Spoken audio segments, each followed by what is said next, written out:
Captain Sarah Chen watched through the reinforced glass as the Kethtai delegation approached the human diplomatic station. Their movements were fluid, predatory, each step calculated like apex hunters stalking prey. The alien species stood nearly 8 feet tall, their sleek bodies covered in dark scales that shifted colors with their emotions. Right now, those scales showed deep purple streaks, anxiety mixed with determination. "They're nervous," observed Lieutenant Marcus Webb, adjusting his uniform collar. "First time I've seen a Kethtai delegation without their usual swagger." Sarah nodded, studying the aliens through her tactical display. The Kethtai Empire had dominated this sector of space for over 3 centuries. They were born hunters, raised from birth to track, capture, and eliminate threats across dozens of star systems. Their reputation preceded them wherever they went, efficient, ruthless, and absolutely lethal when provoked. "Ambassador Chen," came a voice through her communicator. "The delegation is ready for transport to the conference room." "Copy that, Control. Send them up." The lead Kethtai was named Zarthok, a seasoned hunter-diplomat whose scarred hide told stories of countless campaigns. His golden eyes fixed on Sarah as he entered the sterile white conference room, flanked by 2 younger Kethtai who moved with the same predatory grace.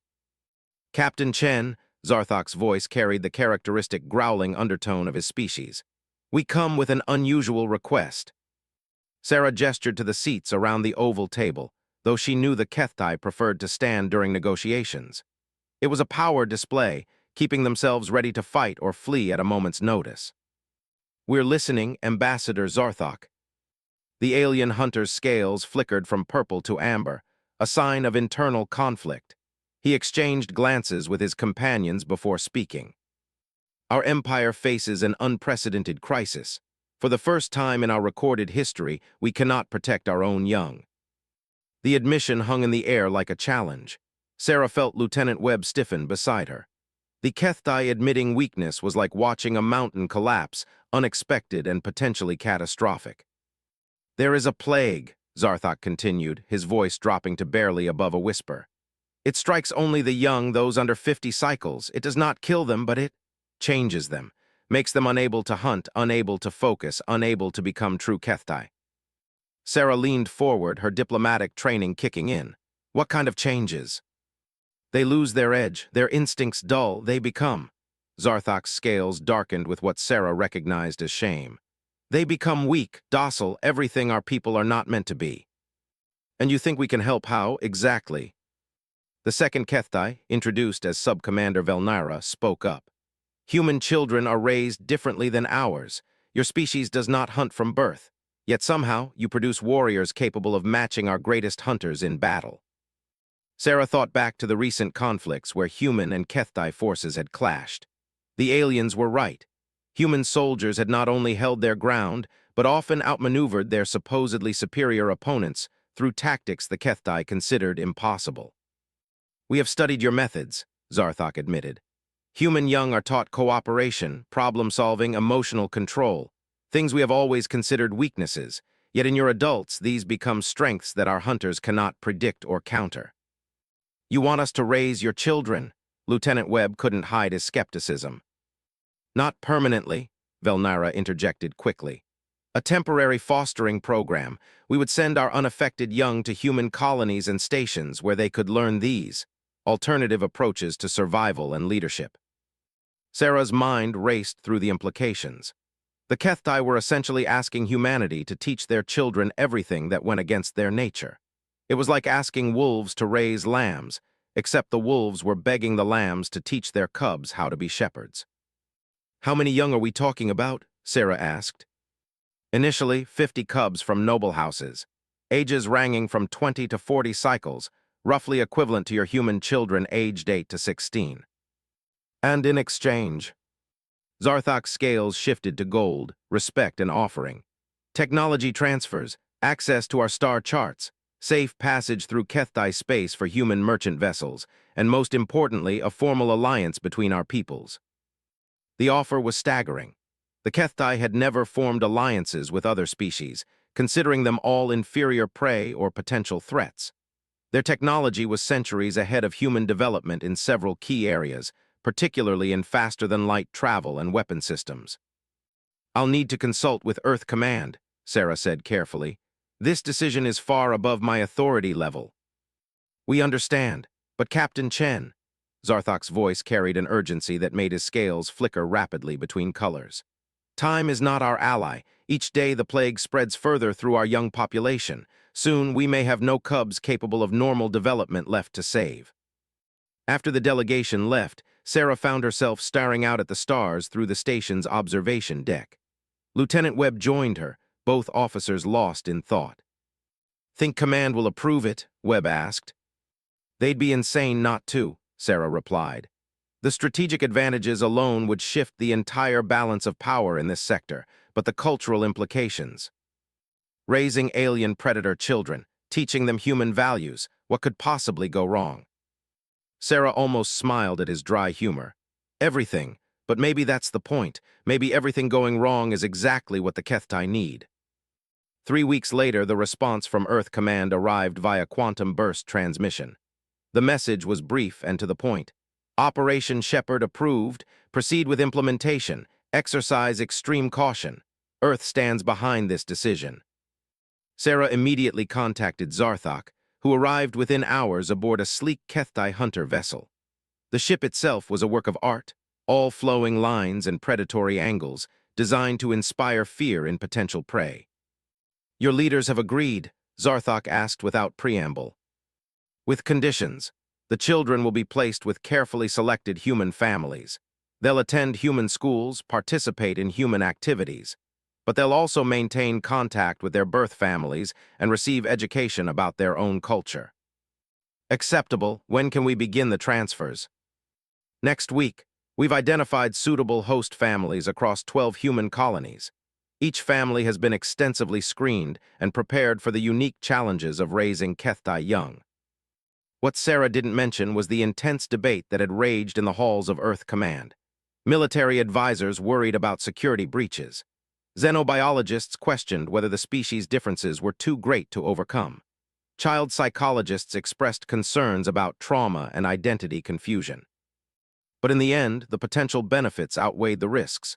Humanity would gain invaluable allies and access to advanced technology. The Kethtai would potentially save their next generation from a devastating plague. It was a gamble worth taking. The first transport arrived on schedule, carrying 25 young Kethtai and their minimal belongings. Sarah watched through the docking bay's observation window as they disembarked, their small forms still moving with that characteristic predatory grace, but lacking the confidence of adult hunters. The youngest looked to be barely the equivalent of a human 8-year-old, though her scales already showed the deep blue-black coloring of a natural hunter. She clutched a small device that Sarah recognized as a traditional Kethtai hunting tool, scaled down for training purposes. "They look scared," Webb observed. Sarah nodded. For all their species' reputation as apex predators, these were still children being separated from everything they'd ever known. The fact that their parents were willing to take such a drastic step spoke volumes about their desperation. Dr. Elizabeth Morrison, the station's chief xenobiologist, approached carrying a stack of data tablets. "Initial health scans are complete. All cubs show signs of early-stage plague exposure, but nothing that should interfere with normal cognitive development. Any behavioral concerns?" "They're naturally more aggressive than human children, but nothing unmanageable. The real challenge will be teaching human families how to channel that aggression constructively rather than suppress it entirely." Sarah watched as human volunteers began guiding the young Kethtai toward the transport that would take them to their new homes. Some of the children went willingly, curiosity overcoming fear. Others had to be gently coaxed, their scales flickering with distress colors. One particular cub caught Sarah's attention. Unlike the others, he moved with purpose rather than uncertainty. His scales showed the deep gold of determination, and his eyes tracked every human movement with analytical precision. When one of the volunteers approached him, he didn't back away or submit. Instead, he stepped forward and extended his hand in what Sarah recognized as a formal Kethtai greeting gesture. "What's that one's name?" Sarah asked Dr. Morrison. The xenobiologist consulted her tablet. "Keeksri, son of Hunter Prime Vextana, one of the most decorated warriors in the Kethtai fleet. According to his file, he was already showing exceptional hunting potential before the plague exposure." "And now," His cognitive assessments show enhanced problem-solving abilities and social awareness, typical of plague-affected cubs. His parents are hopping human education can help him adapt these changes into strengths rather than weaknesses. Sarah made a mental note to follow Keeksry's progress closely. Something about the young Keththai's demeanor suggested he would be a crucial test case for the entire program. As the transport ships departed for their various destinations, Sarah felt the weight of history on her shoulders. They were attempting something unprecedented, not just raising alien children, but potentially reshaping an entire species' approach to survival and leadership. The Keththai had spent millennia perfecting the art of individual hunting and predatory excellence. Now they were asking humanity to teach their young cooperation, empathy, and collective problem-solving. The cultural clash would be enormous, but perhaps that collision of different approaches would create something entirely new. "Think it'll work?" Webb asked as they watched the last transport disappear into hyperspace. Sarah considered the question carefully. "Ask me in 20 years when those cubs return to Keththai space as adults. Either will have helped create a new generation of leaders who can bridge the gap between our species, or will have accidentally raised the most dangerous predators the galaxy has ever seen." Comforting thought. "The best ideas usually are the most terrifying ones," Sarah replied, already wondering what they had set in motion. 5 years had passed since the first Keththai cubs arrived at human colonies, and the reports flooding back to Captain Sarah Chen's desk painted a picture that defied every prediction the experts had made. She spread the latest batch of progress reports across her conference table, each document telling a story that challenged everything both species thought they knew about child development. "This can't be right," Lieutenant Webb said, now promoted to commander and serving as Sarah's chief of staff. He held up a report from New Geneva Colony. "It says here that Keeksry scored in the top percentile of human students in strategic thinking assessments."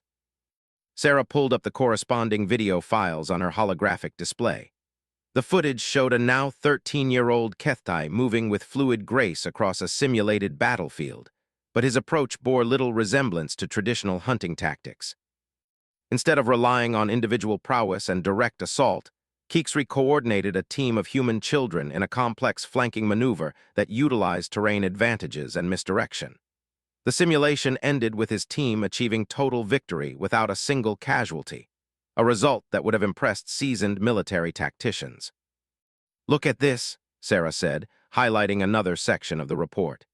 "His human foster parents report that he's become the natural leader of his peer group, not through intimidation or displays of physical dominance, but through earning their respect and trust."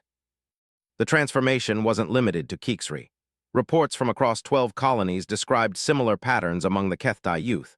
They retained their species' natural physical advantages, superior speed, strength, and reflexes, but had developed entirely new approaches to using those gifts. Dr. Morrison entered the conference room carrying a thick stack of psychological evaluations. Her hair had grayed considerably over the past 5 years, a testament to the stress of monitoring an unprecedented xenobiological experiment. "The latest cognitive assessments are in," she announced, settling into her chair. "The results are extraordinary." "Good extraordinary or terrifying extraordinary?" Webb asked. "Both," Dr. Morrison replied without hesitation. "The Keththai children have not only adapted to human educational methods, they've exceeded every benchmark we established. Their natural hunting instincts have evolved into sophisticated leadership and strategic thinking capabilities." Sarah studied the data streaming across her display. Test scores, behavioral assessments, peer evaluations, and teacher reports all painted the same picture. The Keththai youth were not just surviving in human society, they were thriving beyond all expectations. "What about cultural integration?" Sarah asked. "Are they losing their Keththai identity?" "That's where it gets interesting," Dr. Morrison said, pulling up a series of cultural assessment videos. "They maintain strong connections to their birth families through regular communications, but they're interpreting traditional Keththai values through a human lens." The video showed a group of teenage Keththai participating in a traditional hunt simulation with their human peers. Instead of the individualistic approach their species typically favored, they worked as a coordinated unit, with each member playing to their strengths while covering others' weaknesses. "They're still hunters," Dr. Morrison continued. But they've redefined what hunting means. For them, the greatest prey isn't a single target, it's complex problems that require multiple perspectives and collaborative solutions. A priority communication alert chimed through the room's speakers. Sarah accepted the incoming transmission, and the familiar form of Ambassador Zarthok materialized in holographic projection. The Kethtai diplomat looked older, his scales bearing new scars from recent conflicts. More concerning were the stress patterns Sarah could read in his coloration, deep reds and oranges that indicated severe anxiety. Captain Chen, Zarthok's voice carried a weariness that hadn't been there 5 years earlier. I bring troubling news from the Empire. How can we help, Ambassador? The plague has worsened. Nearly 60% of our young population now shows symptoms, but that is not the greatest concern. Zarthok's scales shifted to dark purple fear. We face a new threat. The Vexthari Collective has begun expanding into our territory, sensing our weakness. Sarah felt her stomach tighten. The Vexthari were mechanical beings who had been expanding their territory aggressively across several star systems. Their technology was formidable, and their tactics were utterly ruthless. They converted or destroyed everything in their path. They've already taken 3 border systems, Zarthok continued. Our traditional hunting tactics are useless against their coordinated assault patterns. We need leaders who can think beyond individual combat prowess. What are you asking? The cubs, the ones you've raised. We need them to return and help lead the defense of our empire. Webb leaned forward. With respect, Ambassador, they're still children. The oldest are only equivalent to 18-year-old humans. Age is measured differently among our people, Zarthok replied. By Kethtai standards, they have reached the age where they would normally begin their trials to become full hunters. But more importantly, they have capabilities that our current leaders lack. Sarah studied the Kethtai diplomat's expression. You want them to come back and teach your military new tactics. More than that, we want them to lead. The implications hit Sarah like a physical blow. The Kethtai Empire, one of the most hierarchical and traditional societies in known space, was essentially asking children, foreign-raised children, to take command of their military forces. How has this been received by your leadership? Zarthok's scales darkened further. With significant resistance, many of our older hunters view this as an admission of complete failure, but Hunter Prime Vextana has convinced the War Council to give the cubs a chance to prove themselves.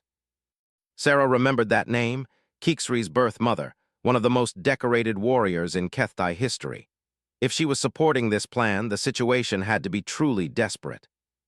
We'll need to consult with the cubs themselves, Sarah said, and their foster families. This isn't a decision we can make for them.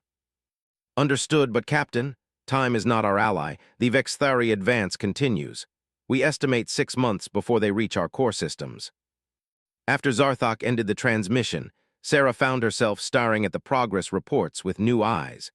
What had seemed like a successful cultural exchange program had suddenly become preparation for war. We need to contact the colonies, she told Webb. Set up individual conferences with each of the cubs. They need to understand what's being asked of them. The first call was to New Geneva Colony, where Keeksri lived with his foster family, the Hendersons. The video connection showed a young Kethtai who had grown considerably since his arrival, but his scales still carried the determined gold that Sarah remembered from their first meeting. Keeksri, Sarah began carefully, we've received a communication from your birth mother and the Kethtai leadership. They're facing a serious military threat and have requested that you and the other cubs return to help with the defense. The young Kethtai's expression didn't change, but his scales shifted through several subtle color variations as he processed the information. The Vexthari incursion, he said matter-of-factly. I've been monitoring the conflict through available intelligence channels. Sarah shouldn't have been surprised. The cubs had access to the same information networks as any human child, and Keeksri had always shown an analytical mind. What are your thoughts on returning to Kethtai space? Keeksri was quiet for a long moment, his scales cycling through colors Sarah had learned to associate with deep contemplation. My foster parents have taught me that difficult decisions require considering all stakeholders. What do the other cubs think? We're contacting each of them individually first. Then I would like to wait until I can discuss this with them before making a decision. If we're being asked to lead, We should probably start by learning to make decisions together.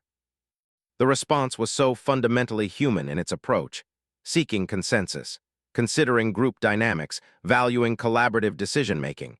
Yet it came from a young predator whose species had traditionally valued individual prowess above all else. Over the next 3 days, Sarah conducted similar conversations with all 50 cubs. Their responses varied, but several common themes emerged. They wanted to help their birth families and home empire, but they also wanted to return as a group. They understood the gravity of the situation, but insisted on maintaining the collaborative approaches they had learned. Most significantly, they wanted to return not as traditional Keththi hunters, but as something entirely new. The final group call included all 50 cubs across 12 colonies. Sarah watched as young faces filled her holographic display, some bearing the sharp features and scaled skin of their birth species, others showing the subtle changes that came from growing up in different gravitational and atmospheric conditions. Keeksri served as their informal spokesperson, though Sarah noticed that he regularly deferred to others when topics touched their areas of expertise. It was a leadership style completely foreign to traditional Keththi hierarchy. "We've discussed the situation extensively," Keeksri began. "We want to return to help defend our home empire, but we have conditions." Sarah raised an eyebrow. Children, even exceptionally capable ones, typically negotiate with interstellar governments. "We return as a unit," continued a cub named Zalira, who had been fostered on the agricultural world of Terra Nova. "We've learned that our individual strengths are multiplied when we work together. We maintain communication with our foster families," added Thexan from the research station at Kepler 442. "They're part of our identity now. And most importantly," Keeksri concluded, "we don't want to simply replace failed traditional tactics with human ones. We want to create something new that honors both our heritage and our education." Sarah felt a chill of recognition. These weren't just children anymore. In 5 years, they had evolved into something unprecedented, a bridge between two completely different approaches to survival and leadership. "I'll convey your terms to Ambassador Zarthok," Sarah said, "but I suspect he'll accept immediately." "There's one more thing," Keeksri said, his scales shifting to the deep gold that Sarah now recognized as his determination pattern. "We want you to come with us, as an advisor and liaison." The request caught Sarah off guard. "I'm not sure that's—" "Captain Chen," Zalira interrupted, "you've been monitoring our development for 5 years. You understand both cultures better than anyone. If we're going to succeed, we need someone who can help bridge the communication gap between human-raised Keththi and traditional Keththi leadership." Sarah looked at the faces on her screen, young, determined, and carrying the hopes of 2 species on their shoulders. In 5 years, they had gone from refugee children to potential saviors. Now they were asking her to help them navigate the most dangerous challenge either species had ever faced. "I'll need to clear it with Earth Command," Sarah said, "but if they approve, yes, I'll come with you." The collective change in scale coloration across all 50 cubs was immediate, gold patterns that Sarah now knew represented hope mixed with determination. They had been raised by humans, but they were still Keththi, and they were ready to go home. The Keththi capital world of Tharagos looked nothing like the proud imperial center Sarah had expected. As their transport descended through the atmosphere, she could see the scars of recent Vexthari raids, burned cities, abandoned settlements, and military installations that had been reduced to twisted metal and crystal. Beside her, Keeksri stood with perfect stillness, but his scales betrayed his emotions. Deep blues mixed with angry reds as he witnessed the devastation of his homeworld. The other 49 cubs were equally affected, their various emotional patterns creating a kaleidoscope of color throughout the transport compartment. "It's worse than the intelligence reports indicated," Zalira observed quietly. Her foster family on Terra Nova had been farmers, and Sarah could see her agricultural training as she analyzed the damaged landscape. "The Vexthari aren't just conquering, they're systematically destroying the ecosystem." The capital city of Velthara sprawled before them, its traditional hunting spires and ceremonial amphitheaters now serving as refugee camps for displaced populations. What should have been a magnificent display of predatory architecture had become a desperate collection of survival shelters. Ambassador Zarthok met them at the landing platform, flanked by an honor guard of traditional Keththi hunters. The contrast was immediately apparent. Where the cubs moved with fluid cooperation, the adult hunters stood in rigid individual poses, each one a potential threat to any perceived challenger. "Welcome home," Zarthok said, though his scales carried undertones of uncertainty. Sarah realized that even he wasn't sure how this reunion would unfold. Keeksri stepped forward and performed a traditional Keththi greeting, but he modified it in a subtle way that included his companions. Instead of the individual challenge gesture typical of his species, he offered a group acknowledgement that honored both his heritage and his collaborative training. The adult hunters exchanged glances, clearly unsure how to respond to this unprecedented approach. "We've prepared quarters for the returning cubs," Zarthok said, leading them toward a series of temporary structures. "The War Council will convene tomorrow to hear your tactical assessment." "With respect, Ambassador," Keeksri replied, "we'd like to begin with a comprehensive briefing on current military capabilities and Vexthari attack patterns. We've studied the available intelligence, but we need real-time tactical information." Sarah noted the way Keeksri phrased his request. He wasn't demanding authority or challenging the existing hierarchy. Instead, he was asking for the tools he needed to do his job effectively, a distinctly human approach to leadership transition. The briefing room was designed in traditional Keththi style, individual stations arranged in a circle, each positioned to allow rapid response to threats from any direction. The cubs immediately rearranged the furniture into clusters that facilitated information sharing and collaborative analysis. Hunter Prime Vextana, Keeksri's birth mother, entered with her command staff. She was exactly what Sarah expected from Keththi military leadership, tall, scarred, moving with predatory precision. Her scales showed the deep black silver of absolute authority. "My son," she said, addressing Keeksri with formal protocol, "you have grown strong in your exile." "I have grown different, Hunter Prime," Keeksri replied. "We all have." Vextana's scales flickered with what Sarah recognized as curiosity. "Show me." What followed was unlike any military briefing Sarah had ever witnessed. The cubs didn't just analyze the available intelligence. They reconstructed it from multiple perspectives, identified patterns that individual analysis had missed, and proposed tactical solutions that incorporated elements from both cultures. Thexan, who had studied on the research station, presented a comprehensive analysis of Vexthari technology and identified several vulnerabilities that traditional Keththi hunters had overlooked. Zalira used her agricultural background to explain how the mechanical invaders were systematically poisoning conquered worlds, and proposed counter-strategies based on ecosystem restoration.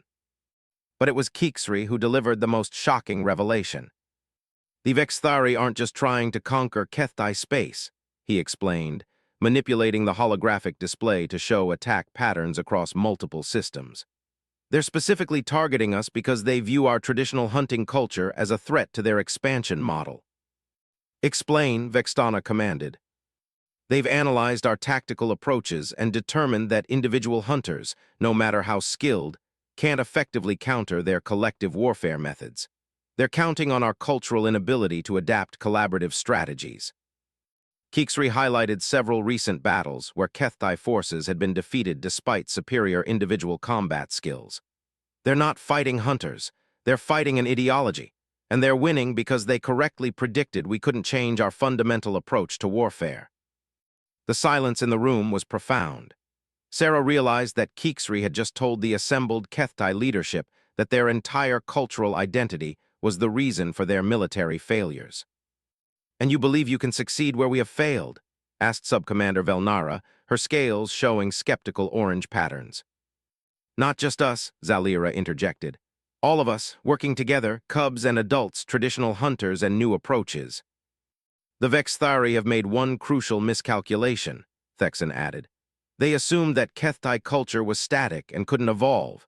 They didn't account for the possibility that we could develop new tactics while retaining our core strengths." Vextana studied the cubs for a long moment, her scales cycling through colors Sarah couldn't read. Finally, she spoke.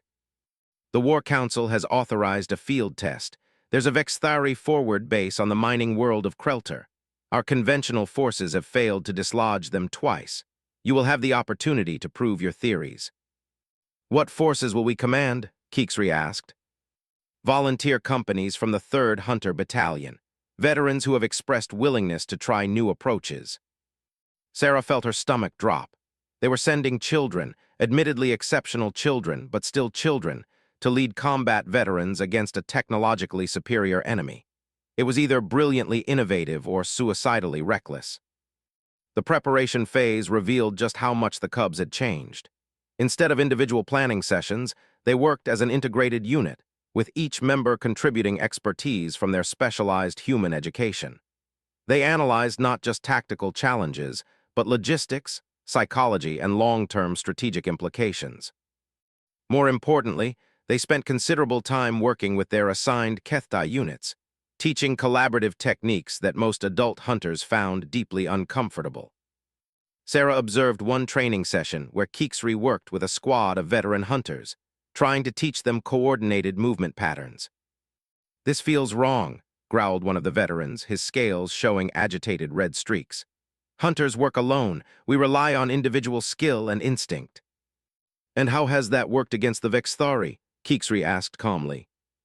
The veteran's scales darkened with anger, but he couldn't argue with the results.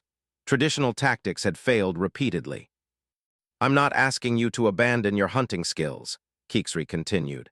"I'm asking you to use them in coordination with others. Your individual abilities become force multipliers when properly integrated."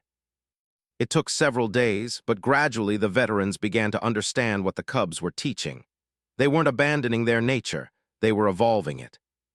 The night before departure for Krelter, Sarah found Keeksri on one of the observation decks, staring up at the stars. His scales showed the deep blue-gold pattern she had learned to associate with contemplation mixed with determination. "Nervous?" she asked. "Terrified," he admitted. "Not of dying, not of failing tactically, but of what success might mean." "Explain." Keeksri was quiet for a moment. "If we succeed, we'll prove that traditional Kethtai culture needs to change, that everything our people have believed about strength and survival is incomplete. That's going to create conflicts that go far beyond military tactics." Sarah nodded. She had been thinking the same thing. The Cubs weren't just fighting the Vexthari, they were fighting for the soul of their species. "And if we fail," Keeksri continued, "we'll have proven that human-raised Kethtai are nothing but confused hybrids who don't belong in either culture." "What do you think will happen?" "I think we're going to succeed, and I think that's going to create problems we haven't even imagined yet." The assault on Krelter began at dawn, with the Cubs' mixed force approaching the Vexthari base using tactics that no traditional Kethtai hunter would have considered. Instead of direct assault or individual infiltration, they employed a complex multi-stage strategy that combined human military doctrine with enhanced Kethtai physical capabilities. Sarah watched from the command ship as the attack unfolded on tactical displays. The Cubs had divided their force into specialized teams: infiltration, distraction, support, and assault, with each team containing both Cubs and veteran hunters working in perfect coordination. The Vexthari defensive systems, designed to counter individual threats or massed attacks, couldn't adapt to the fluid, multi-layered assault. Their automated responses targeted what appeared to be the main attack, only to discover that the real threat was coming from an entirely different vector. "Phase 1 complete," came Zalira's voice over the communication channel. "Defensive perimeter breached, moving to Phase 2. What followed was a masterpiece of adaptive tactics. As the Vexthari systems adjusted to each new threat, the Cubs' forces shifted their approach, always staying one step ahead of the mechanical defenders' programming. The final assault came not as a single overwhelming strike, but as a coordinated collapse of the entire defensive network. By the time the Vexthari realized what was happening, their base was already overrun. "Krelter base secured," Keeksri reported. "Minimal casualties, Vexthari forces eliminated or withdrawn." The silence on the command ship was profound. In less than 6 hours, the Cubs had achieved what veteran Kethtai forces had failed to accomplish in 2 previous attempts. "Well," said Vextana finally, her scales showing patterns Sarah had never seen before, pride mixed with something that might have been awe. "I suppose we have some new lessons to learn." Sarah realized that the Cubs had won more than just a tactical victory. They had proven that evolution wasn't betrayal, it was survival. and they had shown their people a path forward that honored their heritage while embracing necessary change. The return journey to Tharagos was triumphant, but Sarah could see in the cubs' expressions that they understood this was just the beginning. They had proven themselves in battle, but the real challenge would be convincing an entire civilization to embrace transformation. The victory at Krelter sent shockwaves through Kethtai society that went far beyond military circles. Within weeks, news of the Cubs' success had spread across the empire, creating divisions that threatened to tear the civilization apart at its foundations. Sarah stood in the emergency session of the Imperial Council, watching as centuries-old traditions collided with desperate necessity. The great amphitheater was designed for traditional Kethtai discourse, individual speakers challenging each other from isolated platforms, each defending their personal perspective with the threat of ritual combat always present. Today, that ancient system was failing spectacularly. "They are abominations," roared Elder Thakmer, his scales blazing with outraged crimson. "Kethtai raised by prey species, corrupted by alien weakness. Their victory means nothing if it destroys what we are." From the opposite platform, Hunter Prime Vextana maintained the controlled stillness of a master predator. Their victory saved 300 Kethtai lives and eliminated a strategic threat. By what logic do you call success an abomination? "Because it came at the cost of our souls," Thakmer's voice echoed through the amphitheater. "We are hunters, not herd animals. Individual excellence, personal honor, the strength to stand alone against any threat. These are what make us Kethtai." Sarah glanced toward the special gallery where the cubs sat in perfect silence. Their scales showed controlled patterns, but she could read the tension in their postures. They were watching their success tear their birth culture apart. "The Vexthari advance continues," Vextana replied calmly. "They have taken 4 more border systems while we debate philosophy. Our choice is simple: evolve our tactics or face extinction." "Better extinction than corruption." The declaration brought stunned silence to the amphitheater. Even among a species that valued individual honor above survival, openly advocating for cultural suicide was extreme. Keeksri rose from his seat in the gallery, moving with fluid precision to the speaker's platform. The action violated every protocol of traditional council sessions. Cubs had no voice in imperial decisions, but the circumstances were far from traditional. "Elder Thakmer speaks of souls," Keeksri began, his voice carrying clearly through the amphitheater. "I would ask him, what is the soul of a species that no longer exists?" "You dare," Thakmer started. "I dare because I am Kethtai," Keeksri interrupted, his scales showing the deep gold of absolute determination.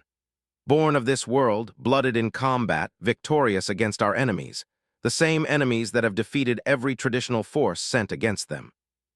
Murmurs rippled through the assembled council members. Keeksri was claiming full adult status based on combat success, a traditional right that even conservatives couldn't easily challenge. "Human education taught me many things," Keeksri continued, "but it also taught me to understand my own nature more clearly. I am a hunter. We all are. But I have learned that the greatest prey requires the greatest skill to bring down." He gestured toward the tactical displays showing Vexthari territorial gains. "The collective is not a single target to be stalked and killed. It is a complex system that adapts to individual threats and overcomes them through coordination. To hunt such prey, hunters must become more than individual predators." "Pack hunting is for lesser species," Elder Thakmer snarled. "Is it?" Zalira had joined Keeksri on the platform, along with several other cubs.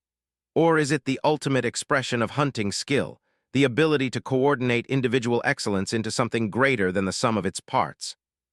Sarah watched as more cubs moved to join their companions. They weren't challenging the traditional system through confrontation. They were demonstrating an alternative through their actions. "You speak of corruption," Thexan said, addressing the elder directly.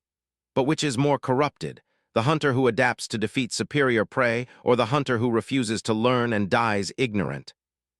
The question hung in the air like a challenge. Elder Thakmer's scales cycled through angry colors, but he couldn't provide an immediate answer that didn't sound like an admission of weakness. Ambassador Zarthok stepped forward from his position with the diplomatic corps. "Perhaps we are asking the wrong questions," he said carefully. Instead of debating whether change is acceptable, we should ask whether our young have found a way to change without losing what makes them Kethtai. He activated a holographic display showing combat footage from Krelter. Watch them fight. See how they move, how they think, how they adapt to threats. Are these the actions of corrupted prey animals? The footage showed Keeksri leading an assault team through a heavily defended corridor. His movements retained all the fluid lethality of a traditional Kethtai hunter, but his tactics incorporated elements that no individual fighter could have managed alone. When Vexthari defenders attempted to trap his team in a crossfire, Keeksri didn't retreat or charge straight ahead. Instead, he coordinated with his teammates to create multiple threat vectors that overwhelmed the mechanical defenders' targeting systems. This is not pack hunting, Zarthok observed. This is enhanced individual hunting. Each warrior remains a complete threat in their own right, but their capabilities are multiplied through coordination. Hunter Prime Vextana added her own analysis. I have fought alongside both traditional hunters and these new warriors. The cubs have not lost their predatory instincts. They have expanded them. To include prey species weaknesses, Elder Thakmer insisted. To include prey species strengths, Keeksri corrected. Cooperation, empathy, long-term planning, these are not weaknesses when properly applied. They are additional weapons in a hunter's arsenal. The debate continued for hours, but Sarah could see the tide slowly turning. Military commanders who had witnessed the cubs' success began sharing their own observations. Younger hunters started questioning whether traditional approaches were sufficient for modern threats. Most significantly, reports began arriving from other sectors where Vexthari forces were encountering unexpected resistance. Word of the new tactics was spreading, and some traditional units were attempting to adapt collaborative approaches on their own. The turning point came when Hunter Prime Velkara, one of the most conservative military leaders, rose to address the council. I have fought the Vexthari 7 times, she said, her voice carrying the weight of bitter experience. I have seen our finest hunters fall to mechanical precision and coordinated assault. I have watched our traditional tactics fail against superior technology. Her scales shifted to the deep blue of sorrow mixed with resolve. 3 days ago, I fought alongside a mixed unit trained in these new methods. For the first time in 2 years, I saw Vexthari forces retreat. She turned toward the cubs' gallery. If this is corruption, then I choose corruption over extinction. The declaration from such a respected traditional commander sent shockwaves through the amphitheater. If Velkara was willing to embrace change, it signaled a fundamental shift in military thinking. Elder Thakmer made one final attempt to rally opposition. You speak of immediate tactical success, but what of long-term consequences? What happens when these hybrid children return to human space? What happens when our allies learn that we have accepted alien values into our core identity? What happens, Sarah said, stepping forward for the first time, is that you become stronger. The amphitheater fell silent. No human had ever addressed an Imperial Council session, and Sarah's breach of protocol should have caused outrage. Instead, it created a moment of frozen attention. Elder Thakmer asks about long-term consequences, Sarah continued. Let me share what humanity has observed. Your cubs didn't just learn human values, they synthesized them with Kethtai strengths to create something entirely new. She activated her own holographic display, showing cultural assessment data from the cubs' time in human space. They retained their predatory instincts, their physical capabilities, their individual excellence, but they added strategic thinking, emotional intelligence, and collaborative skills. And what does humanity gain from this arrangement? Demanded one of the council members. Allies who understand both cultures and can serve as bridges between them. The cubs didn't just learn from us, they taught us as well. Human military units that trained with them improved their own tactical effectiveness by 30%. Sarah highlighted specific examples where human forces had adapted Kethtai individual excellence techniques into their own collaborative frameworks. This isn't about one species corrupting another, she concluded. It's about both species evolving together to face threats that neither could handle alone. Keeksri stepped forward again. Elder Thakmer fears that we will lose our identity, but identity that cannot grow is already dead. We are still hunters. We are still Kethtai. But we are also more than our ancestors ever imagined possible. The final vote was closer than Sarah had expected, but the outcome was decisive.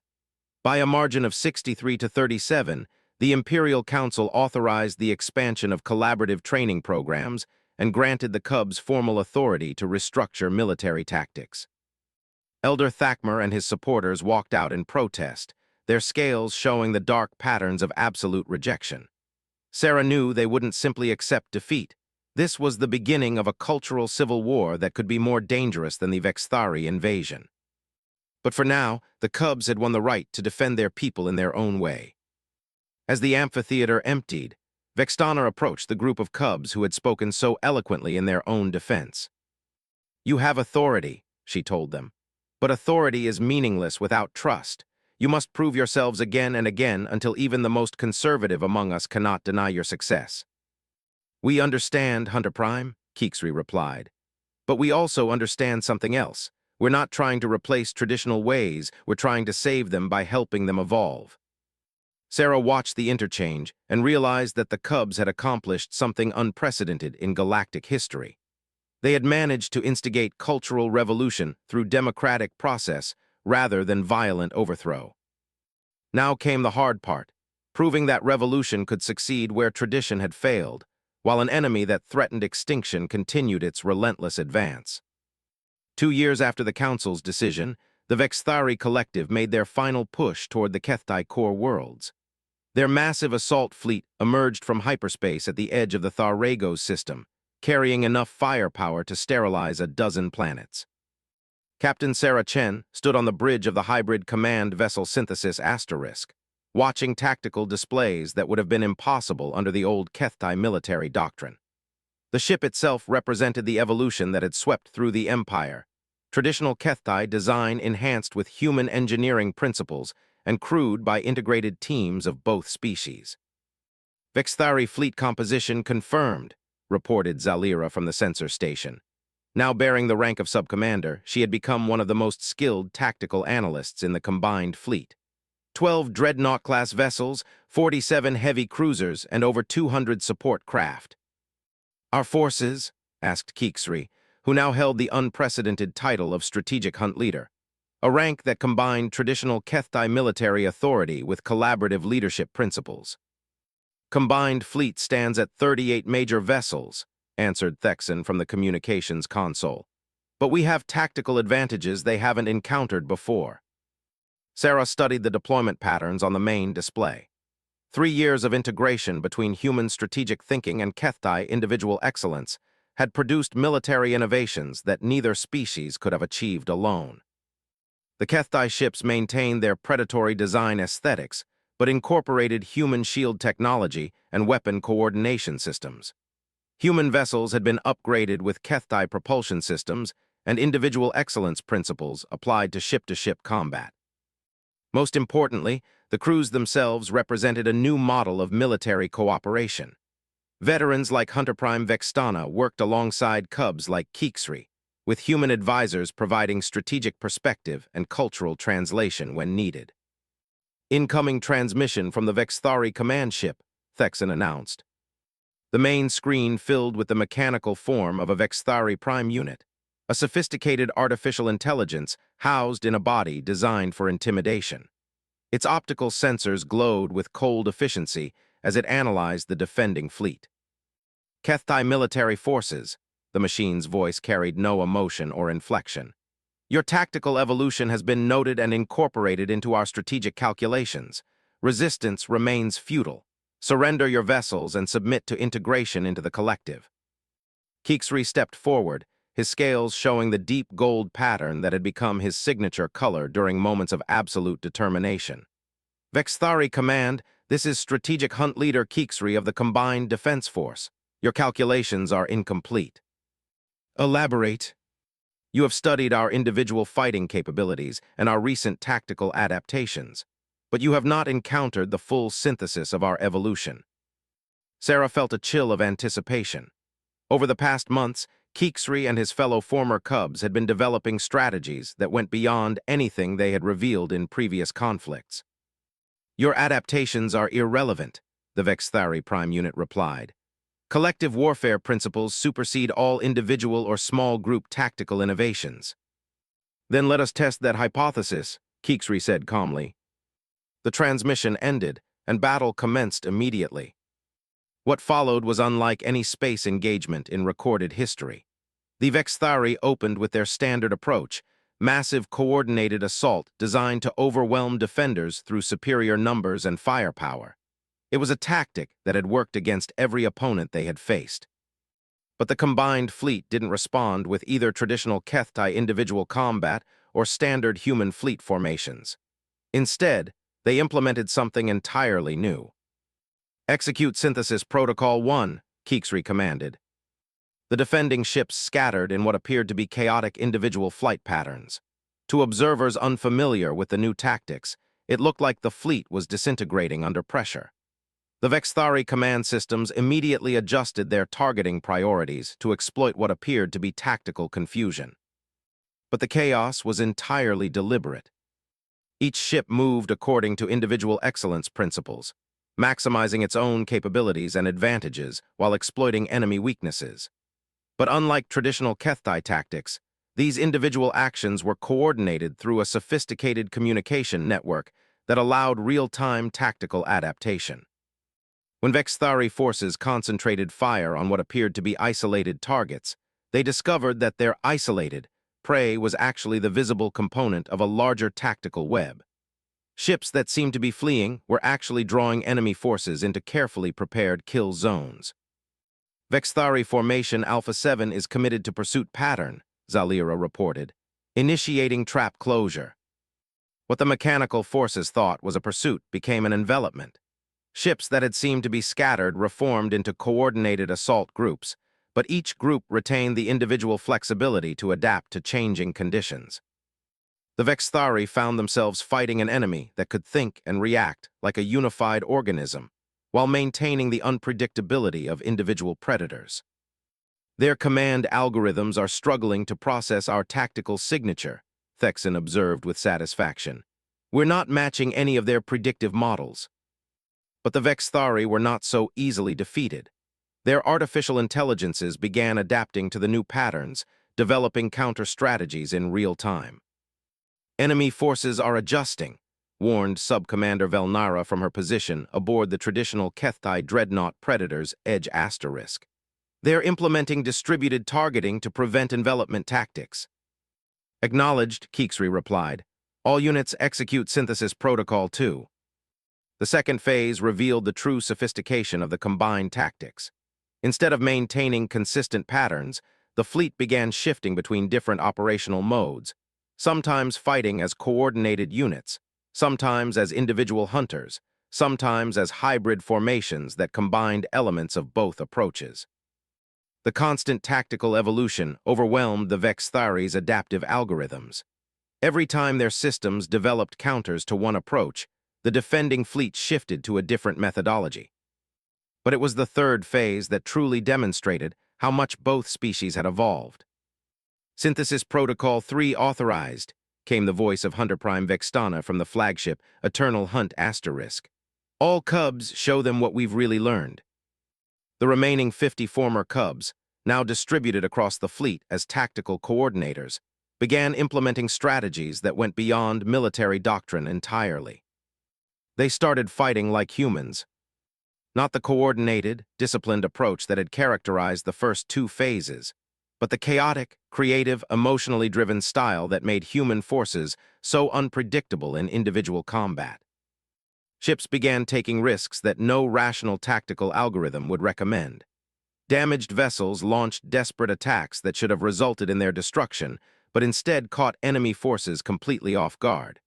Coordinated formations suddenly dissolved into apparent panic, only to reform into devastating assault patterns. The Vexthari command systems couldn't process the psychological elements of human warfare.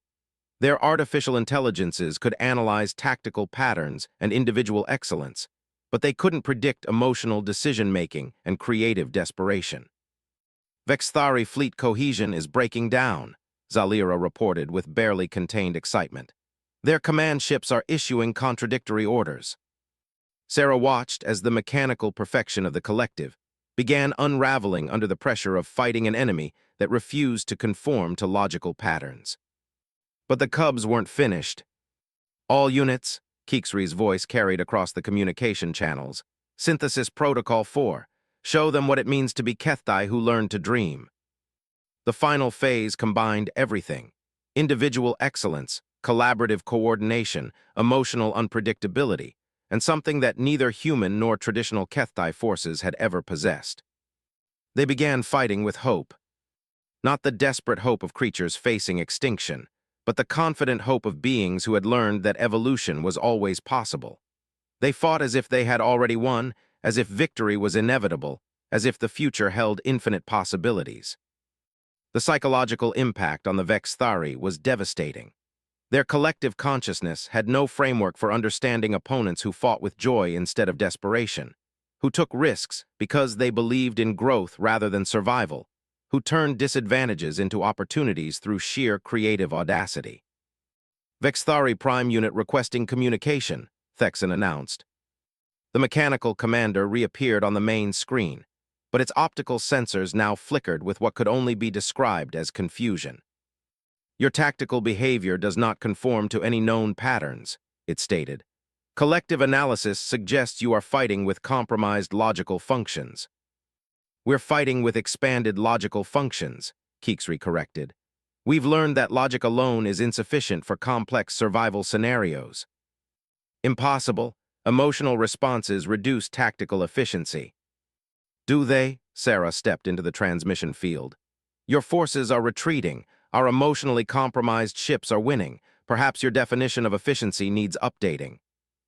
The Vexthari Prime Unit's sensors focused on Sarah with mechanical intensity. Human, your presence explains the tactical anomalies. You have corrupted Keththi operational parameters with inferior algorithms. No, said Vextana, joining the transmission from her flagship. Humans taught our young to discover superior algorithms that we never knew existed. Collective withdrawal is tactically sound given current parameters, the Prime Unit announced. This engagement will be analyzed and incorporated into future strategic calculations. You're welcome to try, Keeksry replied. But understand something about evolution, it never stops. By the time you adapt to what you've seen today, will have become something new again. The Vexthari fleet began withdrawing in perfect formation, their mechanical precision intact despite their tactical defeat. But Sarah could see in their movement patterns that they were genuinely confused by what they had encountered. As the enemy forces disappeared into hyperspace, cheers erupted across the combined fleet. But the celebration was muted by the understanding that this was more than just a military victory. We did it, Zalira said quietly, her scales showing patterns of amazement mixed with relief. We actually did it. We proved that change is possible, Thexan added, that evolution is strength, not weakness. Keeksry stood silently for a moment, watching the tactical displays as they showed Vexthari forces leaving Keththi space. When he finally spoke, his voice carried the weight of historical transformation. 5 years ago, we were just scared children being sent away from everything we knew. Today, we've helped save everything we love by becoming something new. Sarah looked around the bridge at the faces, scaled and smooth, young and experienced, traditional and evolved, and realized that they had accomplished something unprecedented in galactic history. They had proven that cultures could change without losing their essence, that cooperation could enhance rather than diminish individual excellence, and that the greatest strength came not from perfection but from the willingness to keep growing. The Cubs who had been sent away as refugees had returned as leaders. But more than that, they had shown two entire species that evolution was not just possible. It was the ultimate expression of survival instinct. In the months that followed, news of the victory spread across known space. Other species began studying the synthesis techniques that had defeated the previously unstoppable Vexthari collective. Trade relationships flourished between human and Keththi territories. Cultural exchange programs expanded far beyond their original military purpose.